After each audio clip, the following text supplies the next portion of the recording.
Hello बच्चों, कैसे हैं आप सभी लोग। आप सभी का स्वागत है आपके अपने यूट्यूब चैनल एक्सप्लोर फिजिक्स में। तो आज का जो हमारा टॉपिक है वो बेसिकली जो है इलेक्ट्रिक फील्ड, जो हमने अभी इससे पहले थोड़ा सा पढ़ा था। तो उसके बारे में हमारा कुछ न्यूमेरिकल्स हम करेंगे। तो वो न्यूमेरिकल्स क्या होंगे, उसको करने से पहले हम पहले जानते हैं कि हमने क्या क्या पढ़ा है। ठीक है, तो हमने पढ़ा था कि इलेक्ट्रिक फील्ड क्या होता है, इलेक्ट्रिक फील्ड इंटेंसिटी क्या होती है। एक स्पेस किसी चार्ज के चारों ओर जहाँ पे कोई दूसरा चार्ज जो है फोर्स ऑफ अट्रैक्शन या इलेक्ट्रिक फोर्स ऑफ रिपल्शन को क्या करे, महसूस करे, तो उसको हम क्या कहते हैं, उसका इलेक्ट्रिक फील्ड कहते हैं। जब हमने इसकी इंटेंसिटी निकाली थी तो the intensity of electric field due to a charge Q is given by, ये एक टेस्ट चार्ज को हम लाए थे, मेरे प्रीवियस लेक्चर्स को देखना आप। तो उसमें कितना निकला था आपका F/Q0। ये आपका क्या लगता है उसको, उसके द्वारा, यानी कि इस चार्ज के द्वारा इस जगह पे जो इलेक्ट्रिक फील्ड की स्ट्रेंथ है, the value of electric field is your E is equal to F/Q0। और यहीं से मैंने आपको बोला था कि ये F बराबर कितना होता है, हो जाता है E इंटू Q0। और इसके बाद हमने electric field due to this point charge निकाला था। मैंने आपको बताया था कि अब आपको इस चार्ज की जरूरत नहीं है, आप डायरेक्टली जो है इस चार्ज से जो है r दूरी पर इलेक्ट्रिक फील्ड को निकाल सकते हैं। तो उस पॉइंट चार्ज से इलेक्ट्रिक फील्ड कितना बनता है आपका, E is equal to 1/4πε0 Q/r²। तो ये हमने कुछ जानकारी जो है पहले ली थी, और इससे संबंधित अब हम कुछ न्यूमेरिकल्स करेंगे। तो उस न्यूमेरिकल को करने से पहले पहले अपने ब्रेन में कुछ एक स्ट्रक्चर खड़ा कर लेते हैं। ठीक है, मान लीजिए आपके पास एक मास है। ठीक है, ये m मास है। ठीक है, इसका मास m है और इसमें चार्ज है कुछ, let it be positive charge है इसमें, ये पॉजिटिव चार्ज है Q। तो आप देखिए जरा, ये हवा में अगर सस्पेंड, ये अभी यहाँ पे रखा हुआ है, ये आपकी अर्थ है, ये ग्राउंड सरफेस है। तो इसका वेट जो है, वेट कितना होता है बेटा, m इंटू जी। ये ऑलवेज इसको डाउनवर्ड डायरेक्शन में खींचेगा। अब आप चाहते हैं कि ये वेट जो है रुका रहे यहाँ पे, तो इसके लिए आप जो है क्या करेंगे, एक फोर्स लगाएंगे। तो या तो आप ऐसे फोर्स लगा दें हाथ से, तब रुका रहेगा, लेकिन आपको हाथ नहीं लगाना है, लेकिन ये यहाँ पे इक्विलिब्रियम की पोजीशन पे ऐसे सस्पेंड रहे, रुका रहे। जैसे ये मास mg है, ठीक, ये मास m है, इसका वेट इसको डाउनवर्ड डायरेक्शन में खींच रहा है, इस पॉजिटिव चार्ज का। ठीक है, जिसमें चार्ज q है, उसको mg डाउनवर्ड की ओर खींच रहा है। तो जैसे उसको डाउनवर्ड की ओर खींचेगा तो इसको रोकने के लिए कोई फोर्स चाहिए होगा हमें। तो हम या तो स्ट्रिंग से बांध दें, लेकिन हम ऐसा नहीं करना है, हमें हमें इसे इलेक्ट्रिक फील्ड से रोकना है। तो मान लिया जाए आप इलेक्ट्रिक फील्ड को ऐसे लगा देते हैं। ठीक है, मान लिया जाए आपने एक सिस्टम बनाया और इलेक्ट्रिक फील्ड को ऐसे लगा दिया, तो क्या होगा इसके साथ। जस्ट इमेजिन करो, अपने दिमाग से सोचिए कि इलेक्ट्रिक फील्ड, हमने कहा था कि पॉजिटिव चार्ज को इलेक्ट्रिक फील्ड की दिशा में फोर्स लगता है। ये पॉजिटिव चार्ज है, अगर इलेक्ट्रिक फील्ड भी इसी दिशा में है तो इसको फोर्स F बराबर कितना लगेगा, वो फोर्स अभी मैंने आपको बताया था, F is equal to E into Q। अभी मैंने देखो E is equal to F/Q था, तो F is equal to E into Q हो गया। ठीक है, या Q0 लिखा होगा या Q लिखा होगा, कुछ भी लिखा होगा, चलो Q0 ही कर लीजिए। अगर आप Q0 के हिसाब से समझना चाहते हैं तो ये Q0 हो गया। समझ में आ रही बात। इसको फोर्स कितना लगेगा, E इंटू Q0। तो ये किस दिशा में लगेगा, in the direction of field लगेगा, in the direction of field लगेगा। तो ऐसे अगर देखिए यहाँ पे इलेक्ट्रिक फील्ड को इस ढंग से, इस वर्टिकली डाउनवर्ड अगर लगा दिया जाए, अर्थ की ओर अगर इलेक्ट्रिक फील्ड को लगा दिया है, एक फोर्स तो mg, यानी कि इसका वेट इसको डाउनवर्ड दिशा में खींच रहा है, दूसरा फोर्स भी इसको जो लगेगा वो E इंटू Q, वो भी डाउनवर्ड लगेगा। अब ये दोनों फोर्स इसको और तेजी से नीचे लाएंगे, लेकिन हमें इसको हवा में सस्पेंड करना है। तो अब हम क्या करेंगे, थोड़ा सा दिमाग लगाते हैं कि इस इलेक्ट्रिक फील्ड की दिशा को थोड़ा बदल के देखते हैं कि क्या होता है। ठीक है, तो अगर हमने इलेक्ट्रिक फील्ड को ऊपर की साइड लगा दिया तो इस पॉजिटिव चार्ज को, ये जो पॉजिटिव चार्ज है, इसको फोर्स कहाँ की साइड लगेगा, ऊपर की दिशा में लगेगा, यानी कि इन the direction of, in the upward direction लगेगा। And the value of this force, that is electric force experienced by this charged particle in this field which is vertically upward, जो कि ऊपर की ओर है। ठीक है, तो कितना हो जाएगा, E इंटू Q। अब देखिए इस कंडीशन में बैलेंस हो सकता है। अगर ये फोर्स इस फोर्स को रोक ले, यानी कि इसको पकड़ के बराबर हो जाए, तो ये बॉल जो है, ये चार्ज बॉल जिसका मास m है, वो क्या हो जाएगा, रुक जाएगा। तो एट इक्विलिब्रियम क्या कंडीशन बन सकती है आपके साथ, अगर आप देखें तो एट इक्विलिब्रियम, इक्विलिब्रियम के वक्त क्या हो जाएगा, E into Q is equal to कितना हो जाएगा, mg। समझ में आ रही बात है। तो ये इक्वेशन से हम मनचाही वैल्यू निकाल सकते हैं, कुछ भी कर सकते हैं। तो आपको ऐसे इस चीज को याद रखना है, इसको फॉर्मूले को याद नहीं रखना है, आपको कंडीशंस को याद रखना है कि यदि किसी चार्ज को आपको हवा में सस्पेंड करके रखना है तो कैसे रखेंगे। यदि उसके पास m मास है तो वेट उसका डाउनवर्ड डायरेक्शन में होगा, तो यानी कि उसको जो इलेक्ट्रिक फोर्स महसूस हो वो अपवर्ड डायरेक्शन में हो, तो उस वजह से आप उसको रोक सकते हैं। तो ये हमारे पास कुछ जानकारी थी जिसको अब हम अप्लाई करेंगे इन क्वेश्चंस में। ठीक है, देखिए जरा कैसे अप्लाई करते हैं। तो पहला क्वेश्चन जो है मैं नीचे से स्टार्ट कर रहा हूँ, क्वेश्चन नंबर 3 से, ताकि मैं मिटाते हुए ऊपर की साइड जाऊँ, बोर्ड खाली होता रहे और उस हिसाब से हम काम करें। तो सबसे पहले क्वेश्चन नंबर 3 आप सभी के सामने होगा, देखिए इस क्वेश्चन को बोर्ड में लिखा हुआ है। A water drop of mass 10 milligram and having a charge of 1.5 into 10 to the power minus 6 coulomb stay suspended in a room. एक रूम में जो है एक वाटर ड्रॉप है जिसका चार्ज जो है कितना है, 1.5 into 10 to the power minus 6 coulomb है, और उसका मास जो है 10 मिलीग्राम है। अब बोला गया है what is the direction and magnitude of electric field. अगर वो सस्पेंडेड है, वहां पे उस रूम में इलेक्ट्रिक फील्ड है और वो वहां पे रिमेन हवा में, जैसे ये रूम है जिस रूम में मैं आपको पढ़ा रहा हूँ, ये मास है या रिमेन सस्पेंडेड है, तो इसका मतलब उसमें कुछ ना कुछ इलेक्ट्रिक फील्ड का फोर्स लगा होगा अपवर्ड डायरेक्शन में। कैसे लगा होगा, सबसे पहले मास ऑफ द बॉल वो कितना दे रखा है, 10 milligram, which is equal to कितना हो जाएगा, 10 into 10 to the power minus 3 कितना हो जाएगा, gram. 1 milli is equal to कितना होता है, 10 टू द पावर माइनस 3 होता है बेटा। ठीक है, तो इतना ग्राम हो गया, और ये कितना हो जाएगा, 10 into 10 to the power minus 3 into minus 3 कर दिया मैंने। क्यों कर दिया ऐसा, क्योंकि मैंने इसको केजी में कन्वर्ट कर दिया।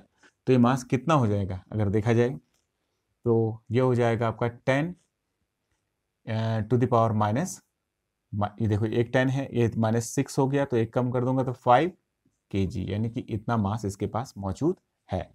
और इसका चार्ज कितना दे रखा है, Q बराबर, इसको आप Q नॉट भी लिख सकते हैं, Q लिख दे रहा हूं मैं यहाँ पे 1.5 into 10 to the power minus 6 coulomb. आपको बताना है वो इलेक्ट्रिक फील्ड की वैल्यू एंड इसकी एंड डायरेक्शन को बताना है। ठीक है, तो आप ये दोनों चीज कैसे करेंगे, तो अब हम उसको जरा इमेजिन करते हैं ब्रेन में। तो मान लिया जाए ये चार्ज है आपका, ठीक है, इसमें कोई चार्ज नहीं दिया गया है, तो जाहिर सी बात है ये पॉजिटिव चार्ज है, इसका मास m है, इस पॉजिटिव चार्ज जो है Q प्रोवाइड किया गया है, तो इसका वेट इसको कहाँ की साइड करेगा, m इंटू जी, डाउनवर्ड दिशा में होगा। अब अगर मैं इलेक्ट्रिक फील्ड को ऐसे लगाता हूं तो इसको नीचे डायरेक्शन में फोर्स लगेगा, इसका मतलब इलेक्ट्रिक फील्ड को कैसे लगाना पड़ेगा मुझे, अपवर्ड दिशा में। अभी मैंने बताया था, देखना थोड़ा सा वीडियो को पीछे की साइड देखिए, तो ये इलेक्ट्रिक फील्ड हमने लगा दिया जो कि हमें रिक्वायर्ड है इसको यहाँ पे रिमेन सस्पेंड रखने के लिए। ठीक है, तो इस इलेक्ट्रिक फील्ड से इसको एक फोर्स लगेगा, इसका चार्ज यदि क्यू मानते हो तो force, electric force is equal to कितना हो जाएगा, Q into E, because electric field strength is equal to force upon क्या होता है आपका, चार्ज होता है।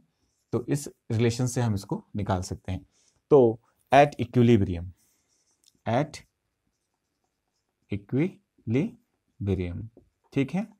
और देखिए एक और चीज पूछी है, what is the direction, direction of electric field is your vertically upward. पहला आंसर निकल गया आपका कि एक तो इलेक्ट्रिक फील्ड की स्ट्रेंथ पूछ रहा है आपसे, दूसरा पूछ रहा है इलेक्ट्रिक फील्ड की डायरेक्शन, तो उसको कैसे लगाना पड़ेगा, वर्टिकली अपवर्ड। अभी मैंने इस प्रॉब्लम को करा था, इससे पहले वाले में आपको मैंने बताया था, अगर वर्टिकली डाउनवर्ड करोगे इलेक्ट्रिक फील्ड तो पॉजिटिव चार्ज है, उसको इलेक्ट्रिक फील्ड की दिशा में फोर्स लगेगा और ये और तेजी से नीचे आएगा, लेकिन हमें सस्पेंड करना है तो इलेक्ट्रिक फील्ड की दिशा को ऊपर रखना पड़ेगा।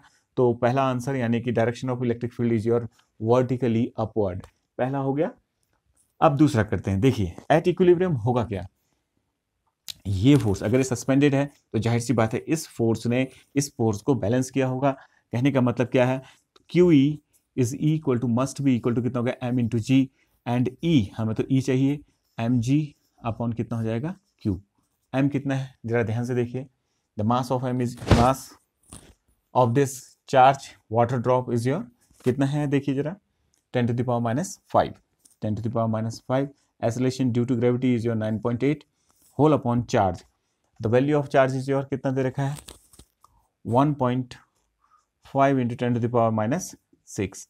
अगर आप इसको सॉल्व करेंगे तो आपको एक वैल्यू मिलेगी और वो वैल्यू कितनी मिलेगी 65.33 Newton per coulomb, 65.33 Newton per coulomb, इतनी वैल्यू से निकलेगी।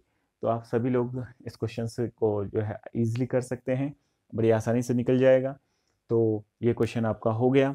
तो यानी कि magnitude of electric field is your 65.33 and the direction of electric field is your in the vertically upward direction. ठीक है, अब थोड़ा सा इससे टफ की ओर बढ़ते हैं। थोड़ा सा टफ की ओर मतलब हल्का सा, टफ नहीं कहेंगे, थोड़ा सा और लॉजिकल ढूंढना पसंद करते हैं। ठीक है, तो ये थर्ड क्वेश्चन हो गया है। इस थर्ड क्वेश्चन को मैंने यहाँ पे कर दिया, ये तीसरा नंबर का क्वेश्चन का उत्तर है। आप इसको देखिए और फिर करने की कोशिश कीजिए अपने आप से।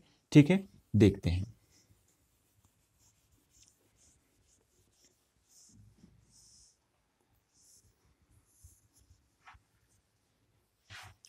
अब देखो क्वेश्चन नंबर 2, क्वेश्चन नंबर 2 हम कर रहे हैं। तो क्वेश्चन नंबर 2 क्या है, ध्यान से देखिए। आंसर नंबर 2 कर रहा हूं मैं अब आपका, ये वाला क्वेश्चन कर रहा हूं, ऊपर वाला नहीं, ये वाला। देखो क्वेश्चन नंबर 2 नंबर डाल रखा है आप यहाँ पे। तो an oil drop having 12 excess electron, एक ऑयल ड्रॉप के पास 12 एक्सेस इलेक्ट्रॉन है, यानी कि 12 इलेक्ट्रॉन एक्सेस में है, यानी कि उसके पास 12 इलेक्ट्रॉनों का एक्सेस चार्ज है, यानी कि उसके पास नेगेटिव। तो हम बना लेते हैं उसको, पहले थोड़ा सा और पढ़ लेते हैं। An oil drop having 12 excess electrons is held stationary under a uniform electric field of 2.55 into 10 to the power 4 volt per meter। इतना इलेक्ट्रिक फील्ड में उसको रखा गया है। The density of the oil is your this, density of the oil आपको provide कर रखी है। Estimate the radius of the drop, what is the direction of the field, field की दिशा क्या होगी ये भी आप बता दीजिए। अब ध्यान से देखते हैं जरा, ये वो ऑयल ड्रॉप है जिसके बारे में मतलब जो है इस क्वेश्चन में बताया जा रहा है। और मान लिया जाए इस ऑयल ड्रॉप का मास m है, कुछ तो रहा होगा।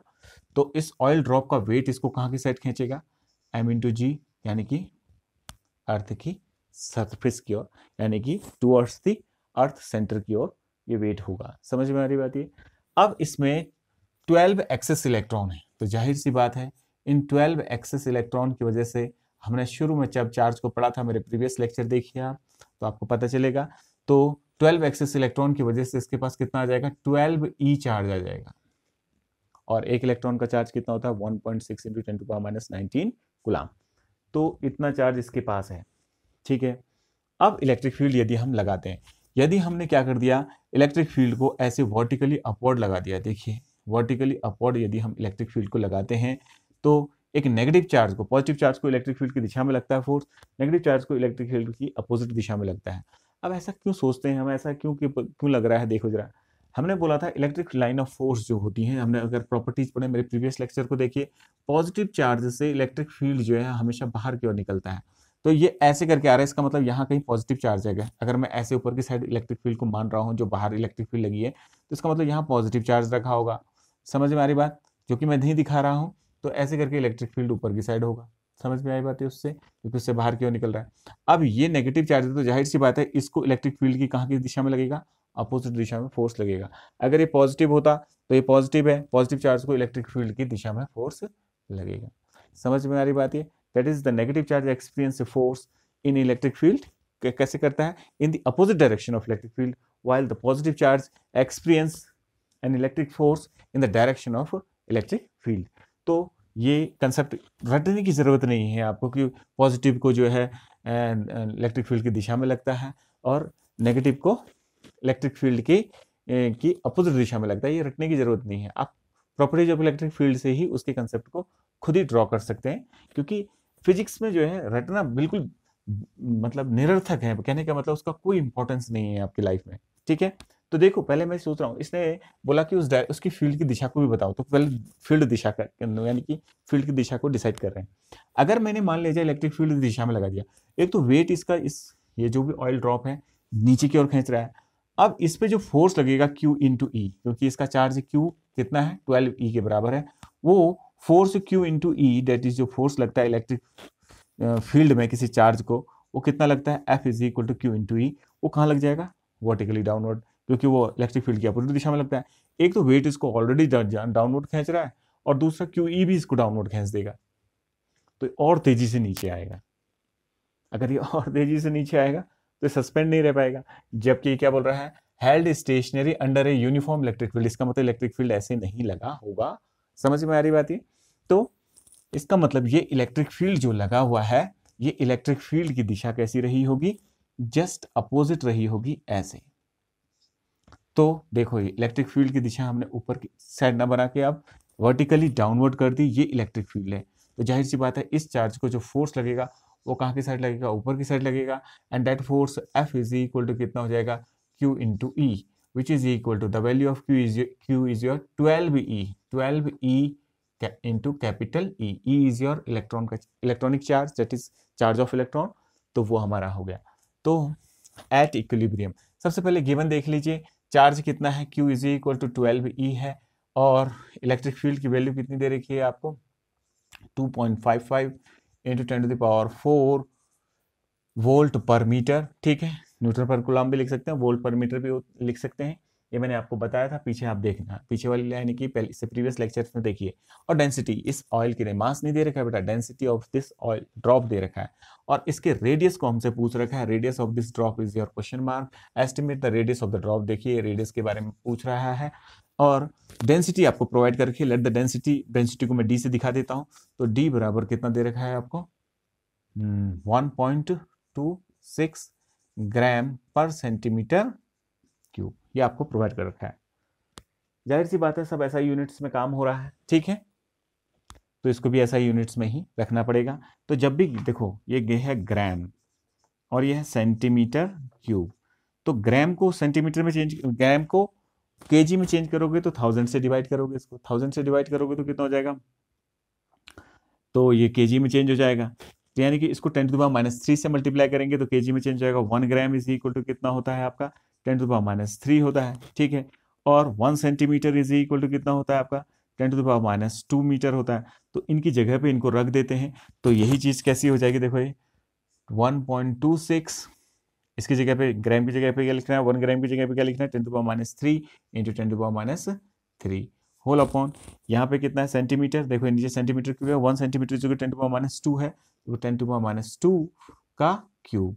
अगर इसको करेंगे 10⁻6 हो जाएगा, -6 वो ऊपर जाएगा 10⁻³ बना देगा, कैसे, -3 है, देखिए जरा सॉल्व कर लेते हैं। 1.26 इंटू 10⁻³ और ये +6, ये 6 ऊपर आ गया, तो कुल मिला के डेंसिटी कैसी नजर आई, 1.26 into 10⁻³ which is equal to 1260 kg per metre cube. तो डेंसिटी हमने निकाल दी in term of SI unit. क्योंकि मैं, आप कुछ बच्चे सोच रहे होंगे इतना सिंपल सा क्यों कर रहे हैं, बेटा देखो हर स्टूडेंट के अकॉर्डिंग जो है बोर्ड में लिखना पड़ता है, नहीं तो मतलब मुझे बोर्ड में काम करना पड़ता है, कहने का मतलब। तो बोर्ड में अगर मुझे काम करना है, अगर मैं डायरेक्ट लिख दूंगा तो फिर बोलेंगे ये कैसे हुआ, इस वजह से मैं जो है आपकी वो क्वेरीज भी दूर कर दे रहा हूँ, ठीक है। तो ये आ गया, आप फिलहाल जो है इस वीडियो को पॉज करके इसको, इसके आंसर को निकालें तो बहुत अच्छी बात है, आपकी प्रैक्टिस हो जाएगी। बाकी ये तो मैं कर ही रहा हूँ, आगे रनिंग वीडियो में आप ये आते रहेगा, ठीक है। तो देखिए ये हो गया। तो एट इक्विलिब्रियम के वक्त क्या होगा, again this force must be equal to this, that is at equilibrium के वक्त क्या होगा, देखिए QE must be equal to mass into क्या हो गया आपका G। अब लेकिन हमें मास तो दे नहीं रखा है, लेकिन हम जानते हैं मास कितने के बराबर होता है, मास इज इक्वल टू क्या होता है, वॉल्यूम इंटू डेंसिटी। तो वॉल्यूम इंटू डेंसिटी लिख सकते हैं इसकी जगह पे, और इस वॉल्यूम की जगह पे क्या लिख सकते हैं, ये एक स्फेरिकल ड्रॉप है, इसका रेडियस अगर जो है ये मास m है, इसका रेडियस अगर r जो कि मुझे निकालना है मैं मान लूं, तो इस स्फेयर का वॉल्यूम कितना होता है 4/3 πr³ into d, that is in place of m we can put this value, that is 4/3 pi r cube into g is equal to q into e। मुझे r से मतलब है, तो r cube is equal to कितना हो जाएगा, देखो जरा इसको रखते हैं, ये 3 ऊपर मल्टीप्लाई होगा 3/4 पाई, ये अपनी जगह पे है, ये मैंने लिख लिया, क्यू ई ऊपर हो गया, और ये इसकी वैल्यू को देखो आप, इसको ये जी भी आ रहा है डाउनवर्ड में, तो जी ये आपका आ गया, और ई क्यू ई हो गया, इसको इधर मल्टीप्लाई, इसको इधर मल्टीप्लाई, ये सारी चीज़ें आपकी हो गई। ठीक है, ये सारी चीज़ को यहाँ पे लिख दिया, आर क्यूब भी मैंने लिख दिया 1 2 3 4 1 2 3 4। ठीक है, तो ये आ गया इंटू क्यू, क्यू ई 1 2 3 4। ठीक है, तो ये आ गया। अब इसको बड़े आसानी से कर सकते हैं, देखिए बड़े आराम से कर सकते हैं, इक्वल टू, देखिए अगर इसको इसके क्यूब को हटाएंगे, क्योंकि मुझे तो आर की वैल्यू है, आर क्यूब की वैल्यू नहीं चाहिए, तो आर की वैल्यू चाहिए, this implies R is equal to, this implies इसके बाद आर इज इक्वल टू कितना हो जाएगा, क्यूब हटेगा तो यहाँ पे क्यूब रूट लग जाएगा, डेट इज 1/3। अब इसकी वैल्यू को रख के चलते हैं पहले, ये कितना है 3, चार्ज कितना है 12e, that is 12 into e is your 1.6 into 10 to the power minus 19 into e। e की वैल्यू भी आपको प्रोवाइड कर रखी है, इलेक्ट्रिक फील्ड की वैल्यू कितनी दे रखी है 2.55 into 10 to the power 4, ये आपको प्रोवाइड कर रखा है। ठीक है, अपॉन 4 into 3.14, क्यों लिखा 4 into 3.14, ये क्यों पाई की वैल्यू है, into g that is 9.8 to the power 1/3, cube निकाल लेंगे इसका, तो इसको जब सॉल्व करेंगे तो आपको आपकी आर की वैल्यू मिल जाएगी। तो जो आर की वैल्यू आएगी वो कुछ इस प्रकार से आएगी 0.981 इंटू 10 टू द पावर -6, ऐसा आ जाएगा। अगर इस डेसिमल को, इसको स्टैंडर्ड फॉर्म में लिखना चाहेंगे तो इस डेसिमल को इधर लाना पड़ेगा, तो 9.81 into 10 to the power -7 metre, ये आर आ गया।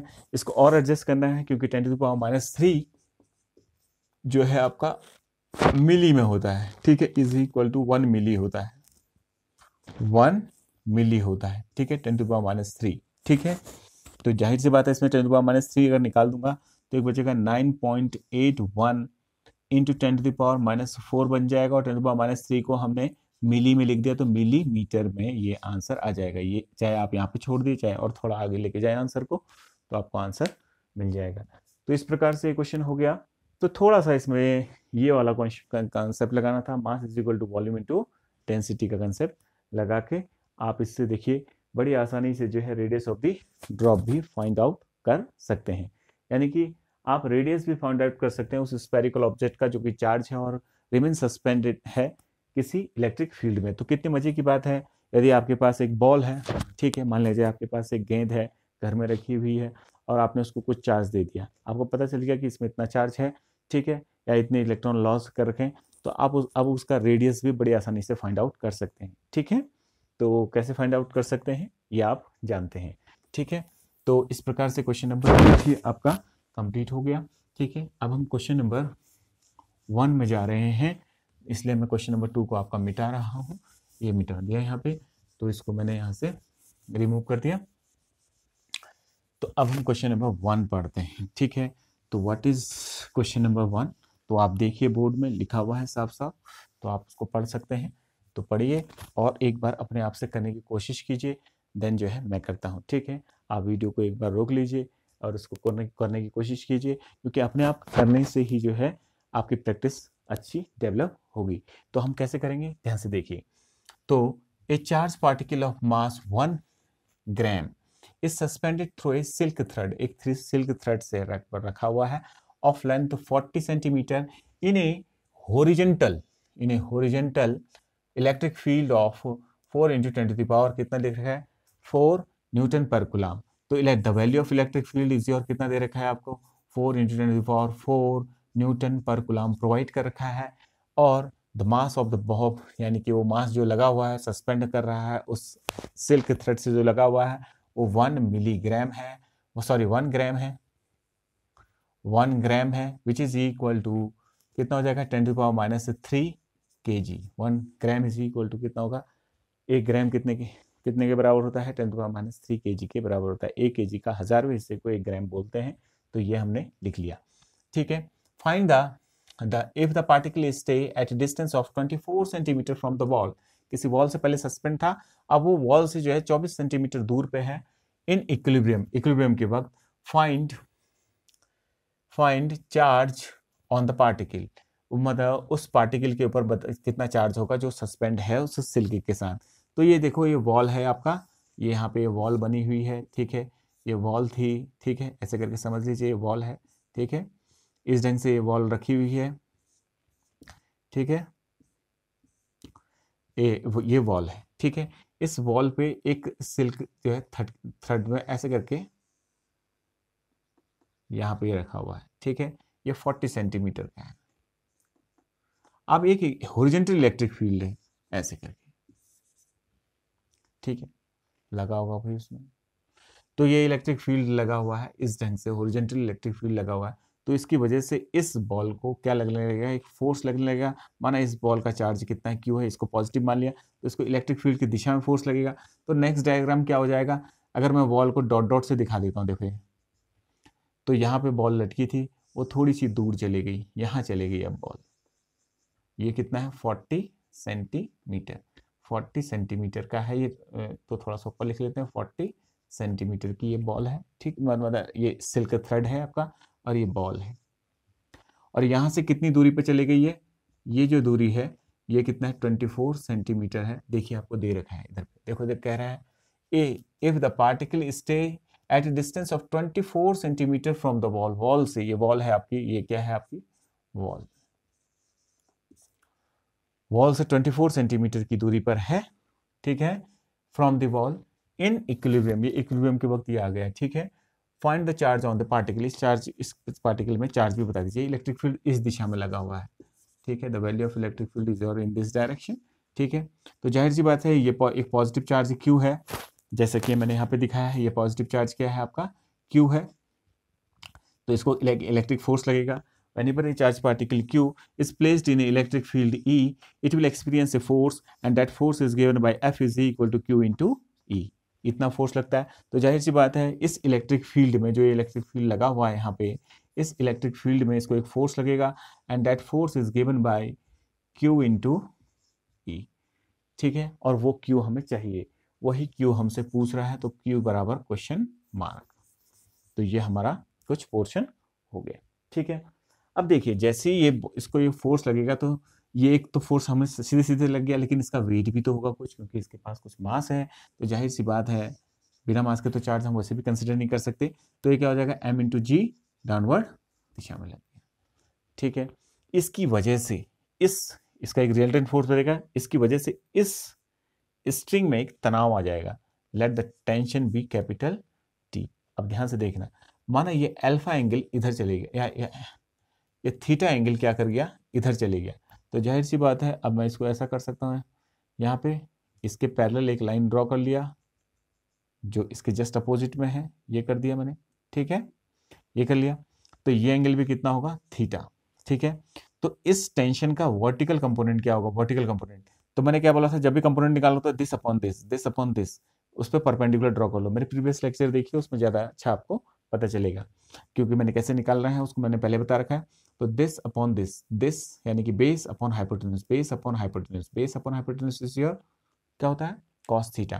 तो ये कॉस थीटा है किसका, टी का, यानी कि T cos theta is your force in the upward direction. While एक और फोर्स होगा इसी का कंपोनेंट इस दिशा में, तो कैसे निकालोगे, इससे ऐसे करके इसमें परपेंडिकुलर डालोगे तो वो इस दिशा में निकलेगा, और वो क्या होगा, टी साइन थीटा। निकाल के देख लीजिए, उसको ऐसे ही निकाल सकते हैं आप, this upon this, perpendicular upon hypotenuse, perpendicular upon hypotenuse sine theta, और टी का निकाल रहे हो तो टी साइन थीटा। और ये आपको कितना दे रखा है, 24 सेंटीमीटर। ये आपके पास आ गया कुछ सिचुएशन। तो एट इक्विलिब्रियम, ध्यान से देखना, एट, यहाँ पे कर लेते हैं, थोड़ा सा यहाँ पे स्पेस कम है, एट इक्विलिब्रियम, इक्विलिब्रियम के वक्त क्या होगा, इस फोर्स ने इसको पकड़ रखा होगा भैया, इसको स्टे करके रखा होगा यहाँ पे, क्योंकि नहीं तो अगर ये फोर्स नहीं होता तो इसको डाउनवर्ड दिशा में खींचने लग जाता। समझ में आ रही बात ये, यानी कि टी कॉस थीटा जो है आपका, थोड़ा सा नीचे लिखते हैं, T cos theta is equal to कितना हो गया आपका m इंटू जी। देखिए इस फोर्स ने इसको क्या कर रखा होगा, बैलेंस में रखा होगा। अब अगर यही फोर्स होता, ये कंपोनेंट नहीं होता इस टेंशन का, इस टेंशन का कंपोनेंट ये नहीं होता, तो ये फोर्स इसको आगे की साइड खींचता हॉरिजॉन्टल दिशा में। लेकिन ये फोर्स है तो इसका अगर यहाँ पे इक्विलिब्रियम है तो इसका मतलब ये फोर्स इससे बैलेंस हुआ होगा। तो यानी कि T sine theta is equal to कितना हो गया आपका Q into E. Now on dividing these two equation, इस इक्वेशन से इसको डिवाइड कर देंगे तो T sine theta upon T cos theta, that is T cancel, तो sine theta upon cos theta is equal to कितना हो जाएगा क्यू ई अपॉन कितना हो जाएगा m इंटू जी। जैसे ये t था ये भी t था, t कैंसिल हो गया, ये आ गया। Sine theta upon cos theta क्या होता है आपका tan theta, which is equal to q into E upon m into G. हमें तो q चाहिए, तो q इज इक्वल टू कितना हो जाएगा टेन थीटा, ये mg ऊपर मल्टीप्लाई हो रहा है m इंटू जी अपॉन कितना e। देखो m आपको पता है, g आपको पता है, e आपको पता है। m कितना दे रखा है 10⁻³ kg, e भी आपको पता है, उसकी वैल्यू रख देंगे। g जो है 9.8 होता है, ये हम बेहतर जानते हैं, ठीक है। तो ये बड़ी आसानी से इसमें रख देंगे। लेकिन अब आ गई 10 की समस्या, तो 10 को बड़ी आसानी से निकाल सकते हैं। इस ट्राइंगल को देखिए, ए बी सी ट्राइंगल को जरा ध्यान से देखिए। तो मैं यहाँ पे कर रहा हूँ उसको in triangle A B C triangle में देखो ये क्या है आपका हाइपोटेन्यूज, ये हो गया परपेंडिकुलर, ये हो गया बेस। तो hypotenuse square is equal to perpendicular square plus base square. तो base square is equal to कितना हो जाएगा, यानी कि A B square is equal to कितना होगा, A B square is equal to कितना होगा, देखो 40 स्क्वायर माइनस 24 स्क्वायर, और ये स्क्वायर मुझे तो ए बी से मतलब है। अब मेरे दिमाग में ए बी निकालने का सेंस क्यों आया, ये एक मेन क्वेश्चन है। ए बी निकालने का सेंस क्यों आया, क्योंकि यहाँ पे टेन थीटा है। अगर मैं इस ट्राइंगल ए बी सी को देखूं तो ये टेन थीटा क्या होता है आपका perpendicular, that is 24 upon base, that is A B. इसलिए मुझे ए बी निकालना है। मेरी बात समझ रहे हैं। इसको सॉल्व करेंगे तो ये हो जाएगा आपका 1600, और इसको सॉल्व करेंगे तो 576 आएगा, और इसको सॉल्व करेंगे तो 1024 आएगा, और जो कि 32 के बराबर होगा। यानी कि अब ए बी आपके पास आ चुका है। तो टेन थीटा कैसा नजर आएगा, देखो tan theta is equal to perpendicular upon base. Perpendicular कितना है आपका 24, और बेस कितना है 34। अब कोई सोच रहा होगा कि इसको ये सेंटीमीटर है, मैं मीटर में क्यों नहीं चेंज किया, बिकॉज ऊपर भी सेंटीमीटर नीचे भी सेंटीमीटर है, ये भी 24 सेंटीमीटर है, ये 34 सेंटीमीटर, सेंटीमीटर कैसे आएंगे 10। वैसे भी ट्रिग्नोमेट्रिक रेशियो इनकी कोई यूनिट नहीं होती है, तो आप ऐसा कर सकते हैं।